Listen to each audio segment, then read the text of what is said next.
Alrighty guys, welcome back to another one. So today I'm working on the brake lines, getting those all finished up.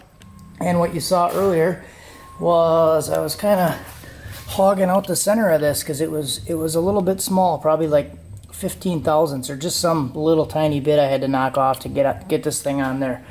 When I would put it on, it would actually kind of tilt the wheel and you could see the mark on the inside of the hub where it was actually catching. So I just took a little bit off the inside and I'm working on the brake line. So got the wheels all on there. Went and bought some new lug nuts because they had kind of a goofy style on there. They said this kind on there, so I don't know. They were all mismatched and different sizes, so I went and got all the same size. Alrighty, so here's what I got going. I got the reservoir filled there and waiting for my wife to come home with my son so he can help me bleed these brakes. And I'll show you the lines again. I know I showed you guys these like 6 times, so do have the lines coming over and coming down, but what I did do was add using the clips that were already on the car, and then I did add these little guys here. They're like little, I think they're called conduit clips or something like that, 3/16 size. Added one there, and I did try to set it up so the line isn't really touching any of the body, so you can see it's kind of gapped away everywhere that it needs to be. It does come all the way over to here. You can see I used where it was kind of rubbing. That's where I put the clamp. So it comes back through there, not touching anything. And it comes back into the inside where I have 2 of the clips there. 1 up there, holding it up to the top. And then it comes back over to my 3ANT right here. So I might actually do some kind of a brace or support so this doesn't really shake. But other than that, it just comes over like this. And this isn't like tied down or anything, but it doesn't touch anywhere. So this one does touch here, but I could just loosen it up and twist it and keep it away. But other than that, that's the finished product on the brake lines. I do have all the fittings tight. I did try to pressurize it a little bit. I don't see any leaks yet, but I didn't fully bleed them yet, so that's what I'm waiting on. All right, so got the brakes kind of bled, and I'm gonna push it backwards, and then she's gonna hit the brakes. And we'll see if it stops. I think the back is pretty tight yet, so I gotta push pretty hard. But we push it right away? no, when I say stop, then push the brake. Okay.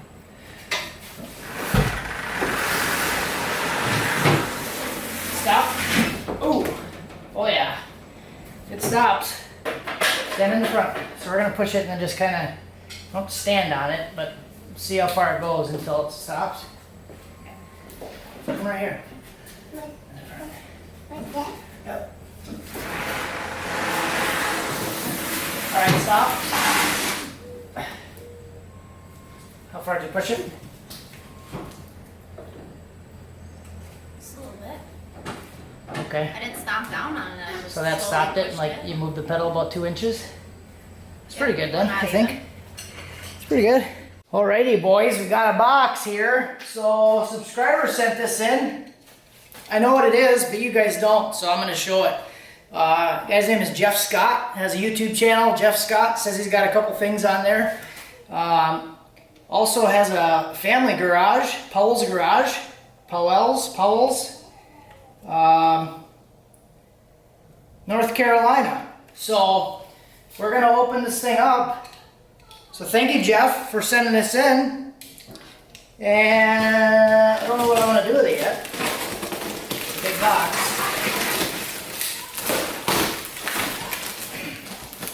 It might actually go in the truck, I think. Maybe one of these days. Said he works at a salvage yard. So Hook got this thing, hooked me up with it. So that's pretty cool. This is one of the newer intakes. I did not know it was going to have the fuel rail and injectors though with it. That's exciting. Oh yeah, this is pretty cool. The big old bread box, the new style truck intake with fuel rail and injectors. That's pretty cool. I think those are the flex fuel injectors too. Maybe? Not really sure. But yeah, this thing's pretty nice and complete. Has gaskets and everything. Yeah, I may put this on the truck. Maybe will. So thank you, Jeff. Thanks for sending this in. Always appreciated, guys, when you send stuff in. So pretty cool. I can try that out. I don't know if I'd see much of a gain. I'm not really gonna dyno it, but I don't know if I'd see much of a gain on the truck, but probably won't hurt to throw it on there. I do want to get the truck going again one of these days. So I've just been being cheap lately. I don't want to buy a new transmission for it, but I'm gonna buy a transmission that I found on Craigslist, I think. Haven't talked to the guy yet, but I found one and it's 4-wheel drive, so they take a long time to sell. So finally, I'm going to bite the bullet one of these days and get the transmission done in the Ranger and then maybe take it back to the track. So ideally, I don't want to push it too hard because it's coming up into winter here and we can't park on the road in a couple months. So don't really want to hurt it again. I just want to get it to a point where it runs, drives, maybe take it to the track a couple more times, and then it's going to be my winter daily. And that's about it. So car stops now. That's good. Can you still see the car? The car stops, as you saw in the previous clip before. So really, all I got to do is a lot of stuff yet. So really, we're talking, I did a little, kind of like, I've been making a list, kind of keeping track of what I'm spending. And I'm pretty sure I can get it on the road running and driving to the track for under 5,000, probably closer to 45, 48. So that's going to be hot side, cold side, got to get a radiator. I'm sure there's a bunch of stuff I'm forgetting that'll put me closer to 5. But with the 2 turbos and even on like 6 or 8 pounds, something really light, it'll probably be pretty close to a 10 or a really low 11 at least. So got to do hot side, cold side. It has an intercooler, got to do radiator.